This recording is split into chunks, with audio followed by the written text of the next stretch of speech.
ಇದು ನಾವು ನೋಡಿದ್ರೆ ಮಲೆ ಮಹದೇಶ್ವರ ಬೆಟ್ಟಕ್ಕೆ ಹೋದಂಗೆ ಆಗುತ್ತೆ ಆ್ಯಕ್ಚುಲಿ. ಅಷ್ಟೊಂದು ಪವರ್ಫುಲ್ ಆಗಿದೆ. ಓಕೆ, ನಾವು ಪ್ರತಿ ಸೋಮವಾರ ಬರ್ತೀವಿ. ಇಲ್ಲಿ ಪೂಜೆಗಳೆಲ್ಲ ಪೂಜೆ ಕರೆಕ್ಟಾಗಿ ಮಾಡ್ತಾರೆ ಬೆಳಗ್ಗೆ. ಆಮೇಲೆ ಸಾಯಂಕಾಲ ಪೂಜೆ ಇರುತ್ತೆ, ರುದ್ರಾಭಿಷೇಕ ಮಾಡ್ತಾರೆ, ಪ್ರದೋಷ ಪೂಜೆ ಮಾಡ್ತಾರೆ, ಆಮೇಲೆ ಗಣೇಶ ಚತುರ್ಥಿ, ಸಂಕಷ್ಟಿ ಎಲ್ಲ ಮಾಡ್ತಾರೆ. ಸೊ ನಮಗೆ ದೇವಸ್ಥಾನ ಅಂದರೆ ತುಂಬ ಪ್ರೀತಿ ಮತ್ತು ಭಕ್ತಿ ಆ್ಯಕ್ಚುಲಿ. ಸೊ ನಾವು ಕೇಳ್ಕೊಂಡಿರೋದೆಲ್ಲ ಆಗಿದೆ. ಸೊ ಆಲ್ಮೋಸ್ಟ್ ಮಹದೇಶ್ವರ ಬೆಟ್ಟಕ್ಕೆ ಹೋದಂಗೆ ಆಗುತ್ತೆ. ಪ್ರತಿ ತಿಂಗಳು ಕೂಡ ಪ್ರದೋಷ ಪೂಜೆ ನಡೀತಾನೆ ಇರುತ್ತೆ ಇಲ್ಲಿ.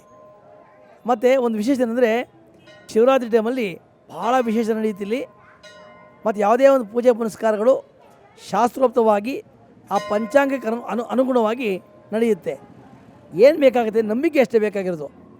ಹಾಗಾಗಿ ಪ್ರತಿ ಇಲ್ಲಿ ಬರ್ತಕ್ಕಂಥ ಭಕ್ತರು ನಿಮ್ಮ ಶಕ್ತಿಯಾನುಸಾರ ಬಂದು ಇಲ್ಲಿ ಪೂಜೆ ಪುನಸ್ಕಾರಗಳನ್ನು ಮಾಡ್ಕೊಂಡು ಹೋಗಬೇಕು ಅಂತೇಳಿ ಈ ದೇವಸ್ಥಾನ ಪರವಾಗಿ ನಾನು ಪ್ರಾರ್ಥನೆ ಮಾಡ್ಕೋತೀನಿ. 5 ವರ್ಷದಿಂದ ನಾನು ದೇವಸ್ಥಾನಕ್ಕೆ ಕಂಟಿನ್ಯೂ ರೆಗ್ಯುಲರ್ ಬರ್ತಾ ಇರ್ತೀನಿ. ವಾರ ಸೋಮವಾರ ಚೆನ್ನಾಗಿ ನಡೀತಾ ಇರ್ತದೆ.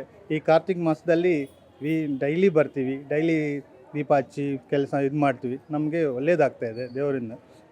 ಪುರೋಹಿತರು ನಮ್ಗೆ ಚೆನ್ನಾಗಿ ಸಪೋರ್ಟ್ ಮಾಡ್ತಾ ಇದ್ದಾರೆ. ನಾವು ಚೆನ್ನಾಗಿ ನೋಡ್ತೀವಿ. ಎಲ್ಲ ಫ್ಯಾಮ್ಲಿಯಿಂದ ಎಲ್ಲ ಬಂದು ಎಲ್ಲ ಭಕ್ತಾದಿಗಳೆಲ್ಲ ಬರ್ತಾ ಇರ್ತಾರೆ. ತುಂಬ ಜನ ಬರ್ತಾರೆ. ಎಲ್ಲ ಚೆನ್ನಾಗಿ ನಡೀತಾ ಇದೆ.